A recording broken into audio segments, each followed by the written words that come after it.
कारणपरचिद्रूपा काञ्चीपुरसीम्नि कामपीठगता काचन विहरति करुणा काश्मीरस्तबककोमलाङ्गलता कञ्चन काञ्चीतिलकं करधृतकोदण्डबाणशृणिपाशं कठिनस्तनभरनम्रं कैवल्यानन्दकन्दमवलम्बे चिन्तितफलपरिपोषण चिन्तामणिरेव काञ्चिनिलया मे चिरतरसुचरितसुलभा चित्तं शिशिरयतु चित्सुधाधारा कुटिलकचं कठिनकुचं कुन्दस्मितकान्तिकुङ्कुमच्छायं कुरुते विहृतिं काञ्च्यां कुलपर्वतसार्वभौमसर्वस्वम् पञ्चशरशास्त्रबोधन परमाचार्येण दृष्टिपातेन काञ्चीसीम्नि कुमारी काचन मोहयति कामजेतारम् परया काञ्चीपुरया पर्वतपर्याय पीनकुचभरया परतन्त्रावयमनया पङ्कजसब्रह्मचारिलोचनया ऐश्वर्यमिन्दुमौळेः ऐकात्म्यप्रकृतिकाञ्चिमध्यगतम् ऐन्दवकिशोरशेखरम् ऐदम्पर्यञ्च कास्ति निगमानाम् श्रितकम्पासीमानं शिथिलितपरमशिवधैर्यमहिमानं कलये पाटलिमानं कञ्चन कञ्चुकितभुवनभूमानम् आधृतकाञ्चीनिलयाम् आद्यामारूढयौवनाटोपाम् आगमवतं सकलिकाम्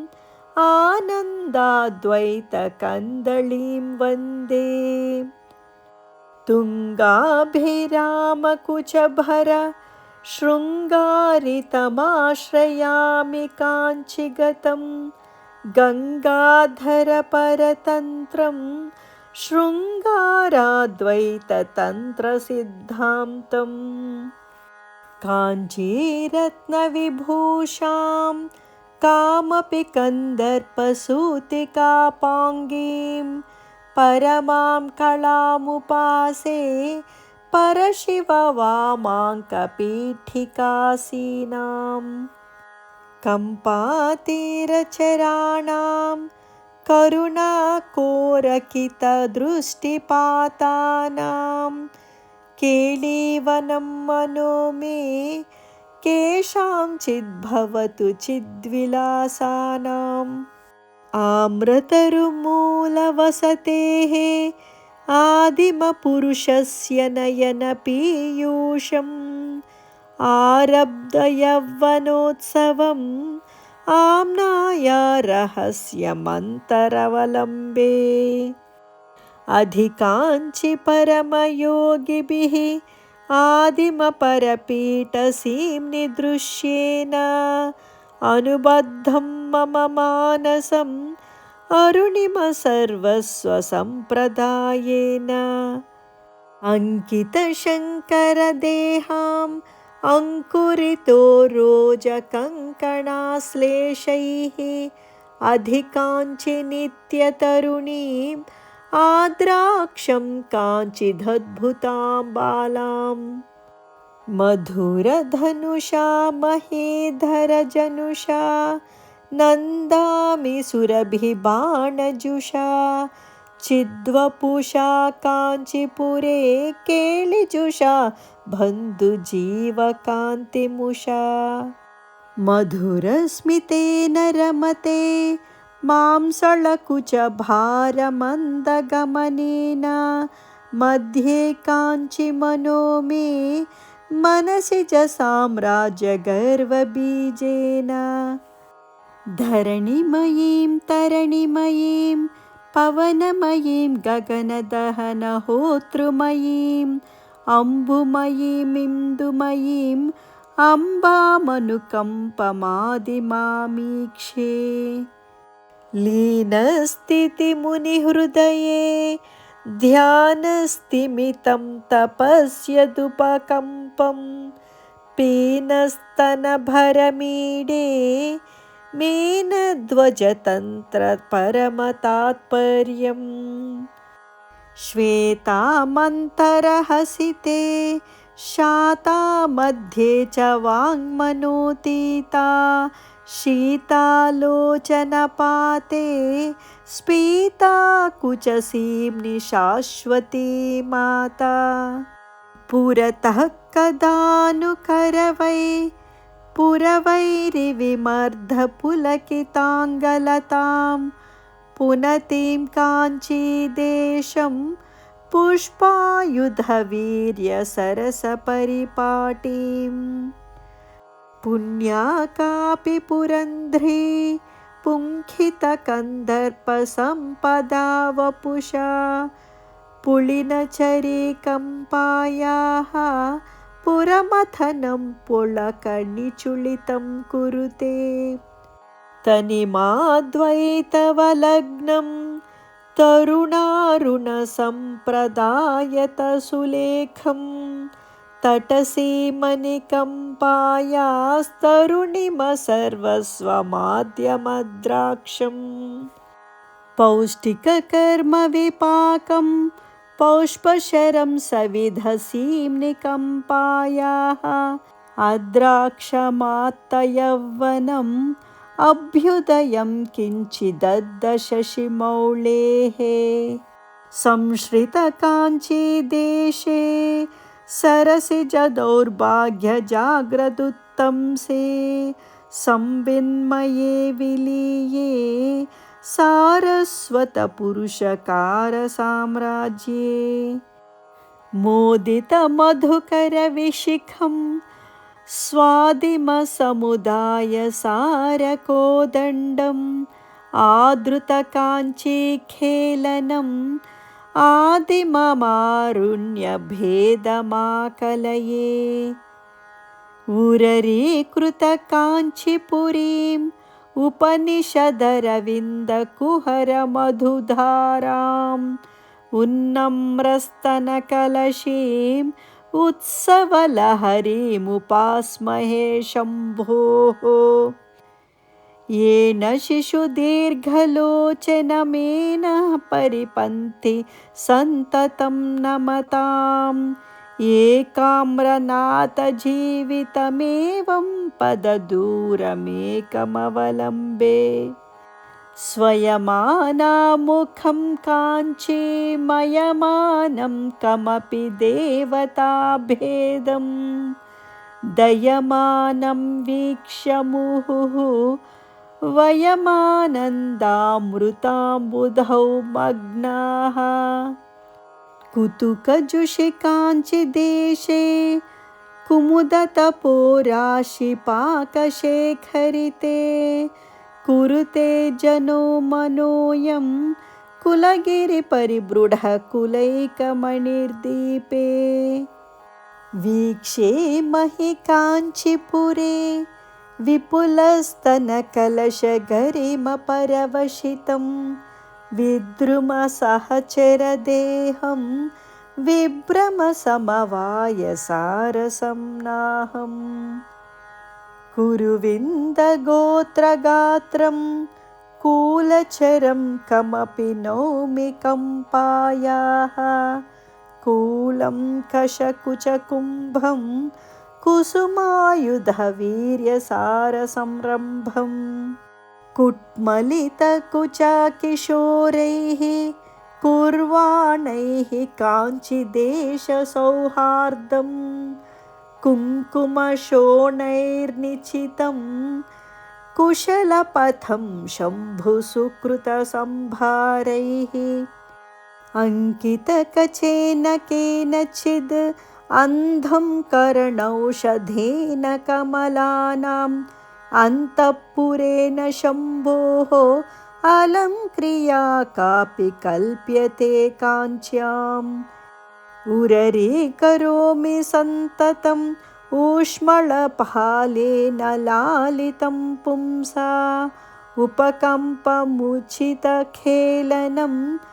उर्वीधरवंशसम्पदुन्मेषम् अङ्कुरितस्तनकोरकम् अङ्कालङ्कारमेकच्यूतपतेः आलोके महिकोमलम् आगमसंलापसारयाथार्ध्यम् पुञ्जितकरुणमुदञ्चित सिञ्जितमणिकाञ्चि किमपि काञ्चिपुरे मञ्जरितमृदुलहासं पिञ्जरतनुरुचि पिनाकिमूलधनम् लोलहृदयोऽस्मि शम्भोः लोचनयुगलेन लेह्यमानायां लालितपरमशिवायां लावण्यामृततरङ्गमालायां मधुकरसहचरचिकुरैः मदनागमसमयदीक्षितकटाक्षैः मण्डितकम्पातीरैः मङ्गलकन्दैर्ममास्तु सारूप्यम् वदनारविन्दवक्षो वामाङ्कतटीवशं वदीभूता पुरुषत्रितये त्रेधा पुरन्द्रिरूपा त्वमेव कामाक्षि बाधाकरीं भवाब्धे राधाराध्यम्बुजेषु विचरन्तीम् आधारीकृतकाञ्चीं बोधामृतवीचिमेव विमृशामः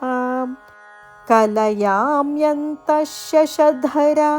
कलयाङ्कितमौलिममलचिद्वलयाम् अलयामागमपीठी निलयां वलयाङ्कसुन्दरीमम्बाम् शर्वादिपरमसाधक गुर्वानीताय कामपीठजुषे सर्वाकृतये शोणिमा गर्वाय समर्प्यते हृदयम् समयासान्द्यमयूखैः समया बुद्ध्या सदैव शीलितया उमया काञ्चीरतया समया लभ्येत किन्तु तादात्म्ययम् जन्तोस्तव पदपूजन सन्तोषतरङ्गितस्य कामाक्षि बन्धो यदि भवति पुनः सिन्दूरम्भस्सुबम्भ्रमीति शिला कुण्डलिकुमारि कुटिले चण्डिचराचर सवित्रि चामुण्डे गुणिनि गुहारिणि गुह्ये गुरुमूर्त्ये त्वां नमामि कामाक्षि अभिदाकृतिर्भिदाकृतिः अचिदाकृतिरपि चिदाकृतिरात्मः अनहंता त्वमहंता भ्रमयसि कामाक्षि शाश्वते विश्वम् शिव शिव पश्यन्ति समं श्रीकामाक्षि कटाक्षिताः पुरुषाः विपिनं भवनममित्रं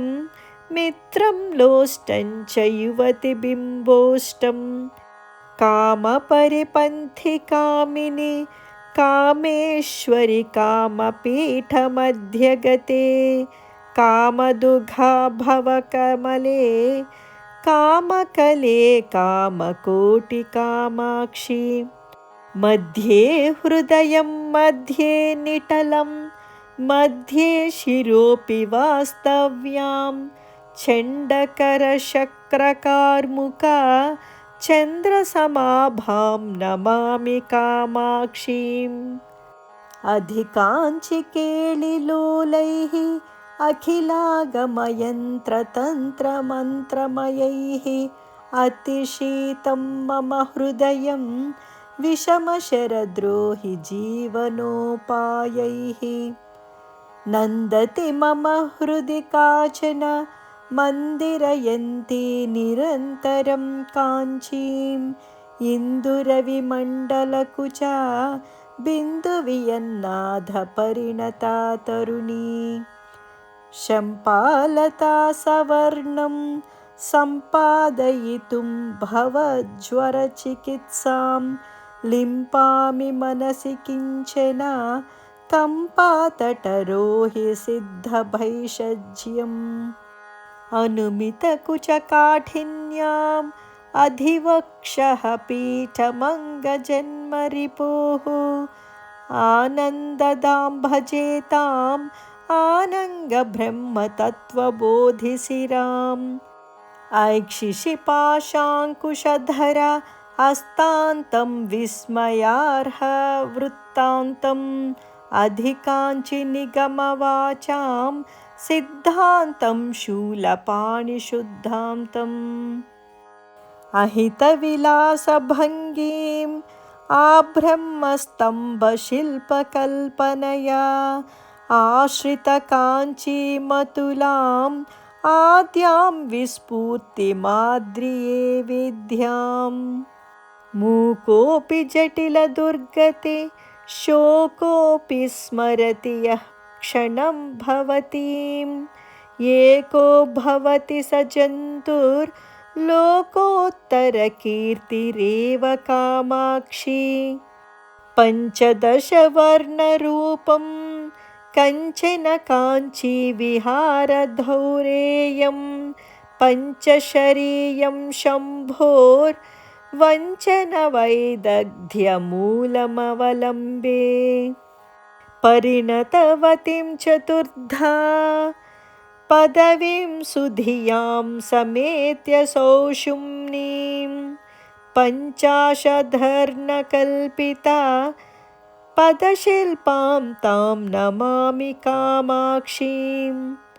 आदिक्षन्मम गुरुराड् आदिक्षान्ताक्षरात्मिकां विद्यां स्वादिष्टचापदण्डां नेदिष्टामेव कामपीठगताम्।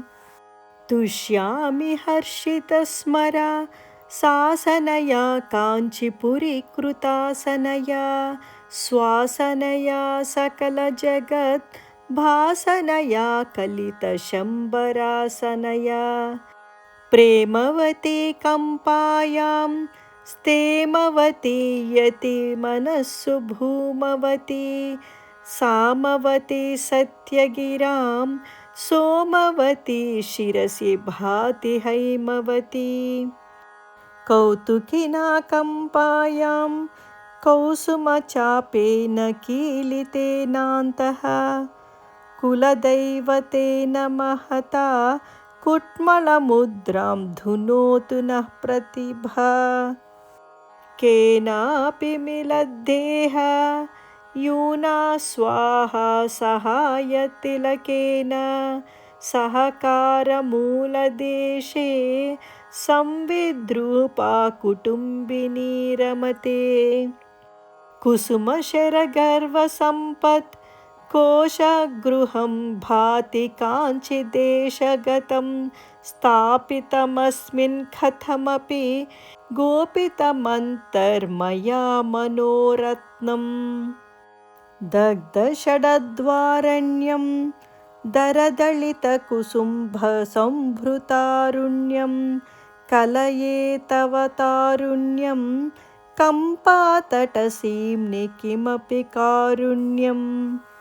अधिकाञ्चि वर्तमानाम् अतुलां करवाणि पारणामक्ष्णोः आनन्दपाकभेदाम् अरुणिमपरिणामगर्वपल्लविताम् बाणशृणिपाशकार्मुक पाणिममुं कमपि कामपीठगतं येन धरकोणचूडं शोणिमपरिपाकभेदमाकलये किं वा फलति ममान्यैर्बिम्बाधरचुम्बिमन्दहासमुखी संबाधकरी तमसाम् अम्बा जागर्ति मनसि कामाक्षी मञ्चे सदाशिवमये परशिवमयललितपौष्पपर्यङ्के अधिचक्रमध्यमास्ते कामाक्षी नाम किमपि मम भाग्यम् रक्ष्योऽस्मि कामपीठी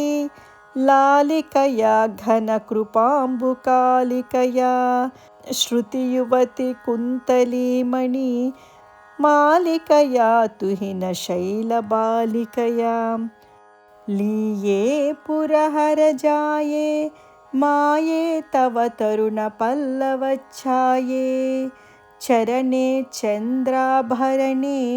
काञ्चे शरणे नतार्तिसंहरणे मूर्तिमतिमुक्तिबीजे मूर्ध्निस्तबकितचकोरसाम्राज्ये मोदितकम्पाकूले मुहुर्मुहुरमनसि मुमुदिशास्माकम् वेदमयीं नादमयीं बिन्दुमयीं परपदोद्यदिन्दुमयीं मन्त्रमयीं तन्त्रमयीं प्रकृतिमयीं नौमि विश्वविकृतिमयीं पुरमथनपुण्यकोटी पुञ्जितकविलोकसूक्तिरसधाटी मनसि मम कामकोटी विहरतु करुणाविपाकपरिपाटी कुटिलं चटुलं पृथुलं मृदुलं कचनयनजघनचरणेषु अवलोकितमवलम्बिता अधिकं पातटममेयमास्माभिः प्रत्युख्या दृष्ट्या प्रसाददीपाङ्कुरेण कामाक्ष्याः पश्यामि निस्तुलमहो पचेलिमं किमपि परशिवोल्लासं विद्ये विधातृविषये कात्यायनि कालिकामकोटिकले भारति भैरवि भद्रे शालिनि शाम्भवि शिवे स्तुवे भवतीं मालिनि महेशचालिनि काञ्ची खेलिनि विपक्षकालिनि ते शूलिनि विद्रुमशालिनि सुरजनपालिनि कपालिनि नमोऽस्तु देशिक इति किं शङ्के तत्तादृक्तवनु तरुणिमोन्मेषः कामाक्षि शूलपाणेः कामागमसमयतन्त्रदीक्षायां वेदण्डकुम्भडम्बर वैतण्डिककुचभारार्तमध्याय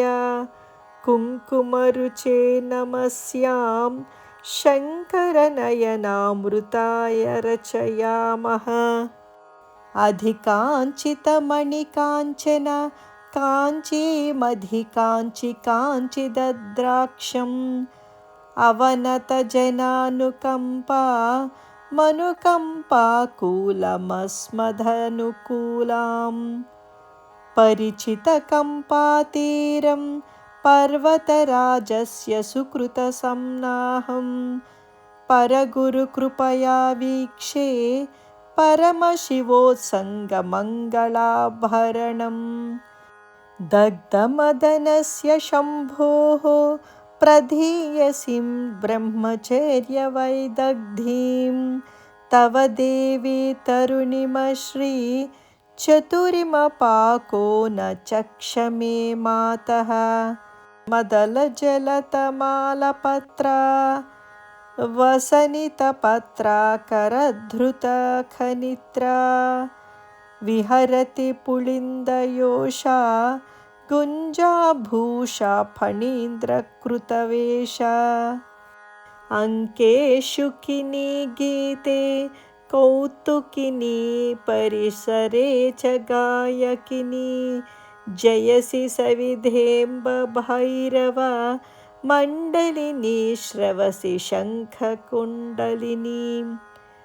प्रणतजनतापवर्गा कृतरणसर्गा ससिंहसंसर्गा कामाक्षि मुदितभर्गा हतरिपुवर्गा त्वमेव सा दुर्गा श्रवणचलद्वें दण्डा समरोर्दण्डा धूतसुरशिखण्डा देवी कलितान्त्रषण्डा धृतनरमुण्डा त्वमेव चामुण्डा उर्वीधरेन्द्रकन्ये दर्वीभरितेन भक्तपूरेण गुर्वीमकिञ्चनार्तिं कर्वीकुरुषे त्वमेव कामाक्षि ताडितरिपुपरिपीडन भयहरणनिपुणहालमुसला क्रोडत्पतिभीषणमुखी क्रीडसि जगति त्वमेव कामाक्षि स्मरमदनवरणलोला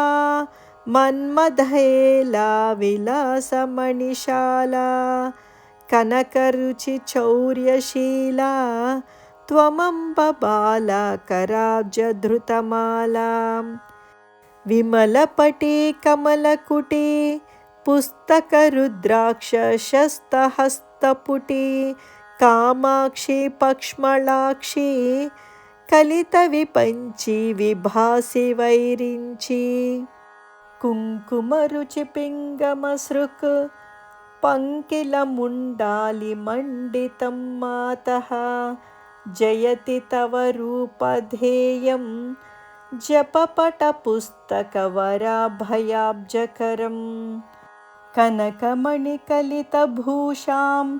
कलायसकलहशीलकान्तिकलां